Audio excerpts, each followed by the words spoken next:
Rockers, कैसे हो आप सभी। तो आज हम लेकर आ चुके हैं आपके लिए 2025 की action fantasy film red Sonia की स्टोरी। तो कहानी की शुरुआत में हमें रिकानिया नाम की जगह दिखाई जाती है जो कि बेहद ही खूबसूरत है और यहाँ के नेचर का तो कहना है क्या बहुत ही प्यारी जगह है। यहाँ के लोग बड़े भाईचारे के साथ रहा करते थे। पर फिर बाबिलोन किंग एजस का काल आया। एजस जहाँ जाता वहाँ तबाही मचा देता। ऐसा कहीं की आतंक का दूसरा नाम था एजस। और एक दिन फिर एजस नाम का काला साया रिकानिया पे बिछा जाता है। यहाँ सोनिया नाम की एक बच्ची बच्चों के साथ खेल रही होती है और जैसे एजस अपनी बाबिलोन आर्मी के साथ यहाँ रिकानिया पे हमला करता है ना, वैसे सोनिया की मॉम कहती है कि भागो सारे बच्चे जंगल की ओर। और खासकर वो सोनिया से कहती है कि माइक को लेकर भागो। सीन आता है दोस्तों प्रेजेंट में। सोनिया काफी बड़ी हो चुकी है। वो जंगल में रहती है अपने घोड़े बिहुर के साथ। और बचपन में जो उसने बाबिलोन का हमला देखा था उसके नाइटमेयर अभी भी उसको आते हैं। मगर वो किसी तरह वो सब भूलकर जंगल के प्रति ग्रेटिट्यूड दिखाते हुए यहाँ रहती है। वो जंगल में मधु पीती या और भी कई तरह के फल खाकर खुद को जिंदा रखती। और नदी किनारे गॉडेस अश्रेया नाम की एक लेडी की मूर्ति भी होती है जिससे वो जाकर घंटों अपने दिल की बातें करती। आज भी वो उनसे यही प्रे करती है कि गॉडेस अश्रेया प्लीज आज वो दिन बना दीजिए ना जब मैं अपने लोगों से दोबारा मिल पाऊं। इसके बाद उसकी नजर पड़ती है कुछ मेगास्लॉप्स नाम के एनिमल्स पे जो आए तो नदी के किनारे पानी पीने के लिए थे। मगर तभी कुछ हंटर उनके पीछे पड़ जाते हैं। सोनिया को कुछ समझ नहीं आता और वो थोड़ी देर के लिए चट्टान के पीछे छुप जाती है। कुछ देर के बाद जब वो आगे जाती है ना तो देखती है कि वो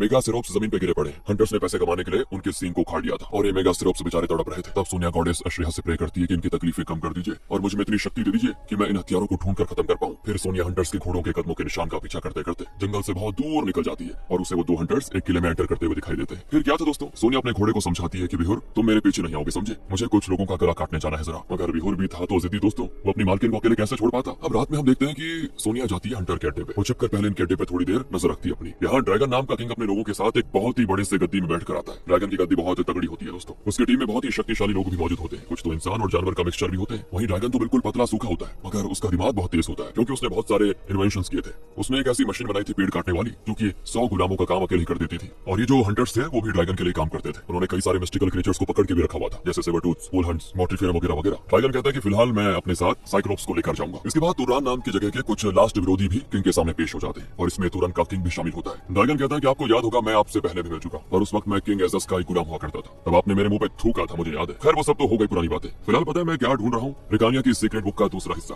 आपका बॉर्डर रिकानिया से सटा हुआ है तो क्या आप बुक के दूसरे हिस्से के बारे में कुछ जानते हैं जिसपे वो गुलाम किंग अब कहते हैं कि रिकानिया फॉरेस्ट रहस्यों से भरा हुआ है। अब उसमें कोई कबीले वगैरह नहीं रहते। रिकानिया तो पहले एजस के द्वारा मारे जा चुके हैं और तुमने एजस को मार डाला। ये सब तो ऊपर वाले की महिमा है। कौन पीछे रहेगा कौन आगे जाएगा ये वही जानता है। जिसपे ड्रैगन सहमत नहीं होता दोस्तों और वो खुद को गॉड से बेहतर समझता है। इसीलिए वो कहता है कि तुम्हें क्या लगता है क्या तुम्हारा गॉड मुझे दुनिया जितने से रोक पाएगा। अरे मैं तो तुम्हारे गॉड को भी हरा सकता हूँ अपने नॉलेज के दम पे। नॉलेज की वजह से ही तो मैं इतना कुछ कर पाया हूँ। मैं इंसानों से लेकर जानवरों तक सभी को कंट्रोल कर पाता हूँ। ड्रैगन काफी देर तक गुलाम किंग से गॉड के ऊपर बहस करता रहता है कि गॉड तो होते ही नहीं है कुछ, उनसे कुछ उम्मीद करना ही बेकार है। जो भी होता है वो नॉलेज के दम पर ही होता है। इसके बाद वो अपने इंसान प्लस एनिमल के मिक्सचर कार्लाक से कहता है कि ये गुलाम किंग मेरे किसी भी यूज का नहीं रहा, इसे खत्म कर दो। और कार्लाक अपने किंग के हुक्म की तामील करता है। वो सीधे उसका सर धड़ अलग कर देता है। पर सोनिया को इन सब बातों से कोई मतलब नहीं होता। उसे तो मतलब था उन 2 हंटर से जो कि उसके जंगल में आकर जानवरों को मार कर गए थे। इसीलिए वो उन्हें पकड़ती है अकेले में और मार भी डालती है। इसके बाद वो उनके द्वारा कैद किए गए जानवरों को आजाद करने चाहती है और तभी पीछे से व्हाइट हेयर वाली एनी आ जाती है। वो सोनिया की गर्दन पे तलवार रख देती है और कहती है कि इन सब पे ड्रैगन का हक है, तुम ड्रैगन की चीजों पे हाथ कैसे डाल सकती हो। सोनिया कहती है जानवरों पे सिर्फ जंगल का हक है, समझे, कोई इंसान इन्हें अपना गुलाम नहीं बना सकता। और तब एनी कहती है पर ये जंगल समेत पूरी दुनिया ड्रैगन की है तो इसके जानवर भी तो ड्रैगन के ही होंगे। वैसे लाल बालों वाली लड़की तुम किस ट्राइब की हो। सोनिया कहती है मेरा कोई ट्राइब नहीं है, ये जंगल ही मेरा घर है। पर दोस्तों एनी ये बात मानने को तैयार नहीं होती। वो कहती है कि रिकानियन फॉरेस्ट में कोई भी सर्वाइव नहीं कर सकता। ये बात तो सभी जानते हैं। वैसे भी जल्दी पूरा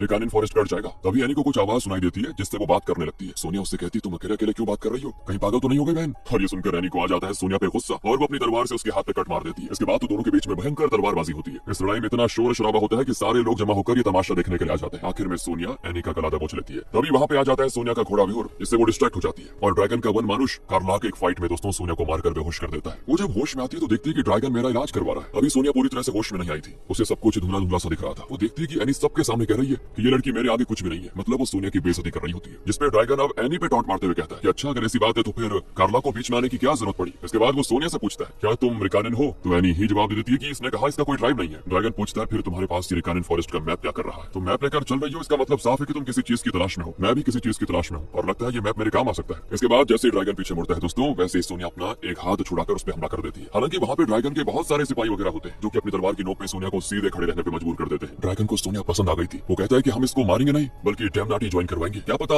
ये भी एनी की तरह चैंपियन बन जाए और एनी की कॉम्पिटिटर हो जाए। इसके बाद दोस्तों सोनिया को फिर से आती है नाइटमेयर जिसमें वो देखती है कि जब उसकी मॉम ने कहा था एक बार कि माइक को लेकर जल्दी से जंगल की तरफ भागो तो सोनिया भागी तो थी माइक का हाथ पकड़ कर दोस्तों, मगर भागते भागते उसका हाथ गलती से छूट गया था क्योंकि उस समय बाबिलोन आ चुके थे। वो लोगों को जान से मार रहे थे। उन्होंने सोनिया की आंखों के सामने उसकी मॉम को भी मार डाला जिससे छोटी सी सोनिया काफी डर गई। उसका दिमाग काम करना बंद कर देता है और वो माइक को वहीं पे छोड़कर अकेली ही जंगल में भाग जाती है। हालांकि उसे इस बात का अफसोस था दोस्तों कि पता नहीं फिर माइक के साथ क्या हुआ होगा, वो जिंदा बचा भी होगा या नहीं, उसे कुछ पता नहीं। प्रेजेंट में जब वो होश में आती है तो देखती है उसे जबरदस्ती ड्रैगन के किंगडम में ले जाया जा रहा है और इसे ट्रक से उतार कर जब अंदर ले जाया जाने लग जाता है तो देखती है कि कुछ सैनिक बाकी घोड़ों के साथ सोनिया के घोड़े विहुर को भी मारते हुए जा रहे हैं। बस ये चीज सोनिया से बर्दाश्त नहीं होती और वो सैनिकों के साथ वहीं पे लड़ाई झगड़ा शुरू कर देती है। पर सोनिया के पास इस वक्त कोई औजार नहीं था ना, और सैनिकों की संख्या बहुत ज्यादा होती है, इसलिए वो सोनिया को बाकी गुलामों के साथ एक लोहे के पिंजरे में डाल देते हैं। इसके बाद सोनिया को होश आता है डेमनाटी के ग्रुप में, जहाँ सुबह सुबह ही बिल्कुल रात वाला माहौल हो जाता है। कैंडल वगैरह जलाकर ये लोग ब्रेकफास्ट वगैरह कर रहे होते हैं। दरअसल ये डेमनाटी ऐसे लोगों का ग्रुप है दोस्तों, जिन्हें ड्रैगन ने गुलाम बना के रखा हुआ है और इनका इस्तेमाल वो अपने एंटरटेनमेंट के लिए करता है। वो इन्हें एरेना में कभी आपस में लड़वाता, कभी किसी जानवर से तो कभी किसी सैनिक से। दूसरी ओर हम ड्रैगन को देखते हैं, जिससे लैब में काम करने वाले एक बुजुर्ग आदमी पूछते हैं कि आखिर आप इस किताब के दूसरे हिस्से के पीछे क्यों पड़े हुए हैं, क्या बात है? तो ड्रैगन कहता है क्योंकि अब तक मैंने जो कुछ भी हासिल किया है उसी बुक को पढ़कर किया है, और इस बुक के सबसे पहले पन्ने पे पता है क्या लिखा हुआ है? वो बच्चा जो ज्ञान को अपनाएगा पूरी दुनिया उसकी मुट्ठी में होगी। और मुझे लगता है कि ये भविष्यवाणी मेरे लिए की गई है। मैंने ही इस सीक्रेट को अनलॉक किया है और दुनिया में बदलाव लेकर आ रहा हूँ, नई नई मशीन बनवा रहा हूँ। और जब आधी बुक में इतनी नॉलेज है तो सोचो कि इसके दूसरे हिस्से में कितनी ज्यादा नॉलेज होगी। उसे हासिल करके मैं और क्या क्या कर सकता हूँ तुम सोच भी नहीं सकते। मैं जरूर और नई नई इन्वेंशन करूंगा। इधर सोनिया दोस्तों इस जगह में चढ़कर ऊपर होर की ओर जाने लगती है और बाकी के गुलाम उसका मजाक उड़ाते हैं कि क्या लगता है इस लड़की को, ये बिना किसी सपोर्ट के चढ़ जाएगी। तब पेट्रा नाम की लेडी कहती है वेल इसने तो मेरा रिकॉर्ड भी तोड़ दिया, ये मेरे लेवल से ऊपर तक चढ़ गई है। इनके देखते ही देखते दोस्तों सोनिया सच में धीरे धीरे करके टॉप पे पहुंच जाती है, जहाँ पे सैनिक तैनात होते हैं। सोनिया पहले उनसे फाइट करती है, एक को तो वो ऊपर से नीचे फेंक देती है, मगर फिर सैनिक सोनिया का हाथ बांधकर उसे वापस से वहीं अंदर छोड़ जाते हैं, जहाँ पे बाकी गुलाम उसको समझाते हैं कि ये सब करके कोई फायदा नहीं है। अगर तुम आजाद होना चाहती हो तो एनी की तरह तुम्हें सबसे जीतना होगा। ये बात जानकर सोनिया को बड़ी हैरानी होती है कि एनी भी पहले यहाँ थी क्या डेमनाटी में। पेट्रा आके बताती है कि हाँ वो भी एक डेमनाटी थी, और ऐसा कहा जाता है कि उसने अपनी आजादी के लिए बहुत सारे लोगों को जान से मारा, और ये भी कहा जाता है कि उन लोगों की आत्मा अब उसे परेशान करती है। फिर एनी दोस्तों शीशी से कोई पोषण पीती है जो कि उसके लिए ड्रैगन ने बनाया था, ताकि जो आत्माएं उसे परेशान करती हैं उनसे थोड़ी देर के लिए एनी को छुटकारा मिल जाए। दरअसल ड्रैगन का मानना था कि वो आत्माएं रियल नहीं है, बल्कि ये सब एनी के दिमाग का फितूर है। वो तो उसके दिमाग को शांत करने के लिए पोषण दिया करता था। साथ ही एनी आज ड्रैगन से कहती है कि तुमने मुझसे वादा किया था कि तुम मेरे इस प्रॉब्लम का सोल्यूशन निकालोगे। ड्रैगन कहता है कि हाँ मुझे अपना वादा याद है, एक बार मैं इस बीमारी को अच्छे से समझ लूं, मैं पक्का इसका कोई इलाज निकालूंगा। वो एनी कहती है कोई बीमारी थोड़ी है, वो आत्माएं रियल है, मैं उनको देख सकती हूँ, सुन भी सकती हूँ, वो मेरे पास ही है। और जब ड्रैगन उससे कहता है कि मैं जल्द ही इसका कोई सोल्यूशन निकालूंगा, चिंता मत करो, और जब तुम पूरी तरह से ठीक हो जाओगी तो फाइनली मैं तुम्हें अपनी रानी बना लूंगा, जिससे तुम मेरे साथ मिलकर राज कर पाओगी, समझी? ये सुनकर एनी को थोड़ा राहत मिलती है दोस्तों, और वो ड्रैगन के करीब जाने की कोशिश करती है, मगर वो उसे पोषण पिलाकर आराम करने को कह देता है। अगले दिन की बात होती है, सारे डेमनाटी को प्रैक्टिस करने को कहा जाता है, क्योंकि आज डेमनाटी को एरेना में परफॉर्म करना होगा। और जब सोनिया को पता चलता है कि एरेना में हमें बार्बेरियन क्रिएचर्स या डेमनाटी में से किसी एक का सामना करना पड़ेगा, तो वो हैरान हो जाती है, कहती है कि हम एक दूसरे को कैसे मार सकते हैं, ये हमारे दुश्मन नहीं है। इस पे पेट्रा कहती है तुम्हारे दुश्मन नहीं है पर तुम्हारे दोस्त भी तो नहीं है, किसी से भी कोई अटैचमेंट पाने की जरूरत नहीं है। यहाँ तुम्हें सिर्फ खुद को जिंदा रखने के लिए सोचना होगा। और फिर कुछ ही देर में दोस्तों ये मौत का तमाशा शुरू हो जाता है। सारे डेमनाटी को अपने अपने हथियार चूज करने को कहा जाता है। तो जब सोनिया की बारी आती है ना, तो उसको ये चुनने का हक नहीं दिया जाता, उसे सिर्फ एक बढ़िया सा दिखने वाला कवच दिया जाता है, जिसको पहनने के बाद सोनिया महफूज फील करने के बजाय दोस्तों लोगों को लुभावने वाली चीज ज्यादा फील करती है, क्योंकि वो उस तरह का ही होता है। साथ ही उसे जो तलवार और ढाल दी जाती है वो भी लकड़ी की होती है, जिससे सोनिया को बड़ा गुस्सा आता है कि ये तो नाइंसाफी है। वहीं एक जवान खूबसूरत लड़की को इस अटायर में देखकर ड्रैगन के साथ साथ उसकी पब्लिक भी बड़ी खुश हो जाती है। आगे एरेना में सोनिया को मिलती है पेट्रा। ये दोनों ही किसी क्रिएचर या बार्बेरियन के आने का इंतजार कर रहे होते हैं, पर कोई आता नहीं, जिससे पेट्रा समझ जाती है कि इसका मतलब यही हुआ कि हम दोनों को ही आपस में लड़ना होगा। पर ये सुनकर सोनिया पीछे हट जाती है लड़ने से। वो सीधा ड्रैगन को ललकारती है कि हिम्मत है तो तुम आ जाओ लड़ने मुझसे, मैं तुम्हारे एंटरटेनमेंट के लिए किसी दूसरे को जान से नहीं मारने वाली। सोनिया की बातों से ड्रैगन बिल्कुल भी जोश में नहीं आता। वो अपने सैनिक को ऑर्डर देता है कि खत्म कर दो इसको। अब सोनिया को लगता है कि मुझे मारा जाएगा, इसलिए वो सीना तान कर खड़ी हो जाती है, मगर तीर उड़ते उड़ते आकर पेट्रा की गर्दन को पार कर जाता है। पेट्रा अपने आखिरी वक्त में अपने गले की ताबीज को पकड़कर हॉक का नाम लेती है, जो कि पेट्रा का बॉयफ्रेंड था, और वो भी एक डेमनाटी था। मगर बाकी डेमनाटी के साथ उसको भी फिलहाल एरेना के बगल वाले रूम में रखा गया था, किसे? हॉक को, जहाँ हॉक पेट्रा की मौत से बिल्कुल टूट जाता है। काफी बेबस महसूस करता है वो कि मैं उसको बचाने के लिए कुछ कर नहीं पाया। तभी कुछ सैनिक एंटर करते हैं वहाँ और सोनिया को मारने के लिए आ जाते हैं, मगर इस वक्त सोनिया पेट्रा की तलवार उठाकर सैनिकों को मार डालती है, जिससे पूरी पब्लिक सोनिया के लिए चीयर करती है। इसके बाद जब सोनिया वापस जाती है ना, तो हॉक को पेट्रा की ताबीज देते हुए कहती है कि उसने आखिरी वक्त में तुम्हारा नाम लिया था। रात में सारे डेमनाटी पेट्रा की याद में शराब पीते हैं, और यहाँ सोनिया फिर अकानियन सॉन्ग गाती है, जो कि शोक के समय में गाया जाता है। तभी एक और डायक्स नाम का लड़का उसको ज्वाइन करता है, वो भी साथ ही में वो गाना गाने लग जाता है, जिससे सोनिया समझ जाती है कि ये भी पक्का अकानियन ही है। इसीलिए दोनों अकेले में बातें करते हैं, जिससे इनको पता चलता है कि डायक्स उन बच्चों में शामिल था जिन्हें गुनाह बना लिया था बार्बेरियन ने। वहीं सोनिया उन बच्चों में शामिल थी जो कि मिसिंग हो गई थी, क्योंकि वो तो जंगल में चली गई थी ना। दूसरी ओर हम अगले दिन दोस्तों ड्रैगन की लैब को देखते हैं, जहाँ फॉरेस्ट बीस्ट पे टेस्टिंग की जाती है। बीस्ट के सर के पीछे एक मशीन लगा दी जाती है, जिससे उसको कंट्रोल किया जा सकता है, और यही सेम एक्सपेरिमेंट ड्रैगन ने कुछ और लोगों पे भी करवाया था, जो कि सक्सेसफुल नहीं हुआ था, और वो लोग मर चुके थे। और ड्रैगन को लग रहा था कि मैं जो भी चीज इमेजिन कर रहा हूँ और उसे नहीं पूरा कर पा रहा हूँ, तो वो सब इसीलिए क्योंकि मेरे पास प्रकेरन किताब का दूसरा हिस्सा नहीं है। मतलब वो ये सोच रहा है कि अगर मुझे वो हिस्सा मिल जाए किताब का, तो फिर मैं जो मन चाहूँ वो करूँ। उसकी सोच है कि वो एक हाईटेक इंसानों की फौज बनाए, जो कि सबसे शक्तिशाली हो। इसके साथ ही हम ड्रैगन की एक और इन्वेंशन को देखते हैं। उसने एक ऐसी एनर्जी बनाई होती है जिससे बिजली उत्पन्न होती है, और उसका पूरा महल रात में लाइट से रोशन होता है। कुछ देर के बाद दोस्तों ड्रैगन अपने एंटरटेनमेंट के लिए सोनिया को बुला भेजता है अपने सैनिकों के हाथ, वो भी एक बार में, जहाँ वो सोनिया के आगे अपने गुणगान करता है कि देखो मैं ये किंगडम जीत रखा हूँ, उसे भी मैंने हराया, उसको भी मैंने हराया। मतलब ऐसे कई लोगों के नाम लेता है वो कि मैंने सभी को हरा दिया और फिर यहाँ पे कब्जा किया है, और अब मैं प्रकेनिया के जुबली को अपना निशाना बना रहा हूँ। पर पता है क्या, अगर तुम मुझे इस सीक्रेट बुक के बारे में कुछ बता सकती हो तो मैं तुम्हें जिंदा छोड़ दूंगा। वो बुक का पहला हिस्सा देखते ही सोनिया उसको पहचान जाती है, पर इससे पहले कि इन दोनों की आगे और बात होती, एक आदमी आकर बताता है कि साइक्लोप्स को पकड़ लिया गया है। ड्रैगन बड़ा खुश होता है और अपने सैनिकों से कहता है कि सोनिया को वापस वहीं डाल दो जहाँ थी वो। पर फिर आधी रात में दोस्तों जब सारे डेमनाटी अपने गुफा में सो रहे होते हैं, तब इन्हें ऑर्डर मिलता है कि सभी को एरेना में पेश होना है, और इस बार सोनिया उस आदमी को धमकाती जो कि हथियार बांटने का काम करता है। कहती है अगर इस बार तुमने मुझे ढंग के हथियार नहीं दिया तो पहले तुम्हें मारूंगी। तब वो उसे भी तलवार और कटार वगैरह दे देता है। इस बार सारी डमनाटी को एरेना में पेश किया जाता है और ड्रैगन कहता है कि सोनिया मुझे तुम्हारे हाव भाव से पता चल गया है कि तुम रकेनियन हो, मुझे अपने बाकी साथियों के बारे में बताओ वरना मैं सारे डमनाटी को खत्म कर दूंगा। जिसपे सोनिया कहती है कि हम आपस में नहीं लड़ेंगे। तो ड्रैगन कहता है कि मैं तुम्हें आपस में लड़ने कह भी नहीं रहा। और तभी एरेना में साइक्लोप्स को लाया जाता है। ये दोस्तों एक अजीब टाइप का जानवर है जिसके इंसानों के तरह ही हाथ पैर होते हैं, मगर वो काफी विशाल हुआ करता है और उसकी सिर्फ एक आंख होती है। ड्रैगन ने एक्चुअली साइक्लोप्स के सर के पीछे भी अपनी मशीन फिक्स कर दी थी और उसकी रिमोट जैसी डिवाइस भी थी जो कि ड्रैगन के हाथों में था, यानी पूरा कंट्रोल था ड्रैगन के हाथों में। लेकिन जितना वो उस डिवाइस को घुमाता उतना साइक्लोप्स को दर्द होता था और उसका गुस्सा फिर सातवें आसमान पर पहुंच जाता। इसलिए वो साइक्लोप्स अपने आसपास सारे लोगों को मारने लग जाता ये सोचकर कि यही लोग मुझे नुकसान पहुंचा रहे हैं। कुछ देर के बाद सोनिया साइक्लोप्स के पीछे लगी डिवाइस को देख लेती है। वो दो चाकू को साइक्लोप्स के पीठ में स्टेप करके उसके ऊपर चढ़ जाती है और जब वो उस एरिया को खोदकर उसके अंदर से मशीन निकालती है तो ड्रैगन को बड़ा गुस्सा आता है क्योंकि अब वो उसके कंट्रोल में नहीं है ना। वहीं दर्द की वजह से साइक्लोप्स काफी गुस्से में था और तब सोनिया बड़े प्यार से उसको समझाती है कि तुम्हारे दुश्मन हम नहीं है बल्कि वो ड्रैगन है, और वो इशारा करके उसी की ओर दिखाती है उसे। और बस दोस्तों साइक्लोप्स उस जगह को तोड़ फोड़ डालता है जहाँ पे ड्रैगन बैठा हुआ था। ड्रैगन के कुछ खास लोग तो जान से भी मारे जाते हैं और ड्रैगन एनी और उसके कुछ मिनिस्टर भागने में कामयाब हो जाते हैं और ड्रैगन को तो उसी वन मानुष कारलाक ने बचाया था। तो सोनिया बाकी जिंदा बचे डमनाटियों से कहती है कि तुम सब यहाँ से भाग जाओ, मुझे कुछ काम करने हैं, उसके बाद मैं सुबह तक तुम्हें व्हाइट चैपल के पास मिलूंगी। फिर सोनिया अपने घोड़े विहुर को आजाद करने चाहती है पर वहाँ उसे कुछ सैनिक मिल जाते हैं जिनसे वो फाइट भी करती है और फिर अपने विहुर को आजाद करा के ही दम लेती है। विहुर को भी दोस्तों लैब में ही रखा गया था ताकि उस पर भी कुछ एक्सपेरिमेंट्स किए जा सके। इसी गुस्से में सोनिया क्या करती पता है, उस एनर्जी सोर्स को डिस्ट्रॉय कर देती है जिससे राजमहल में लाइट सप्लाई होता है, जिससे होता है एक जोरदार धमाका और फिर पूरा राजमहल अंधेरे में छा जाता है। धमाका इतना जोरदार होता है ना कि राजमहल कांप उठता है पूरा। और यही नहीं, उस धमाके में ड्रैगन की पूरी लैब भी तबाह हो जाती है जिससे ड्रैगन को सोनिया पे बड़ा गुस्सा आता है कि अब इसे खत्म करके दम लूंगा। उसके साइंटिफिक एक्सपेरिमेंट में जो बुजुर्ग आदमी साथ देता था ना वो भी मारा जा चुका था इस धमाके में। तो अब तक सुबह हो जाती है दोस्तों। सोनिया अपने विहुर पे बैठकर व्हाइट चैपल तक जाती है जहाँ उसके बाकी साथी उसका इंतजार कर रहे होते हैं और फिर ये सभी घोड़े पे बैठकर अपने आगे का सफर तय करते हैं। तो जब ये ड्रैगन के किंगडम से काफी दूर चले जाते हैं तो एक जगह पे रुककर अपने जख्मों पे जड़ी बूटी लगाते हैं जिससे मारने पीटने पे पता चलता है कि जब ये लोग निकले थे तो ड्रैगन ने भी अपने कुछ आदमी इनके पीछे लगा दिए थे और जल्द ही ड्रैगन भी यहाँ पे आने वाला है। ये जानने के बाद सोनिया अपने साथियों से कहती है अब आप सब आजाद हो, आप लोग अपने रास्ते और मैं अपने रास्ते, पर हाँ मुझे उस ड्रैगन को बर्बाद करना है। ये सुनकर बाकी डमनाटी भी कहते हैं कि हम तुम्हारा साथ नहीं छोड़ने वाले, तुम्हारी ही वजह से हम गुफा से आजाद हो चुके हैं वरना हमने तो आजादी का सपना देखना छोड़ दिया था। सोनिया फिर अपने साथियों के साथ जाती है उस किले में जहाँ पे हंटर्स रहा करते थे और वो ड्रैगन के लिए काम किया करते थे पहले। सोनिया वहाँ पे भी सब कुछ तहस नहस कर देती है। तो जब ड्रैगन वहाँ पे आता है तो उसे अपने आदमियों से पता चल जाता है कि यहाँ का हाल बेहाल करने वाली सोनिया ही है। फिर सोनिया एक सैनिक का हेलमेट लेकर सामने आती है और कहती है कि जंगल में और सैनिक भेजो अपने, हमें खेलने में बड़ा मजा आ रहा है। और बदले में वो भी उधर से पेट्रा का कटा हुआ सर फेंकते हैं। और देर रात में जब सोनिया नजर रख रही होती है कि ड्रैगन या उसके सैनिक जंगल में आए कि नहीं, तभी इन्हें कुछ लोग आते हुए दिखाई देते हैं जिन पे सोनिया निशाना बना लेती है। लेकिन तभी एक आदमी पीछे से कहता है कि मैं चाहूंगा कि तुम मेरे दोस्तों को ना मारो। और फिर बातचीत से पता चलता है कि ये लोग तो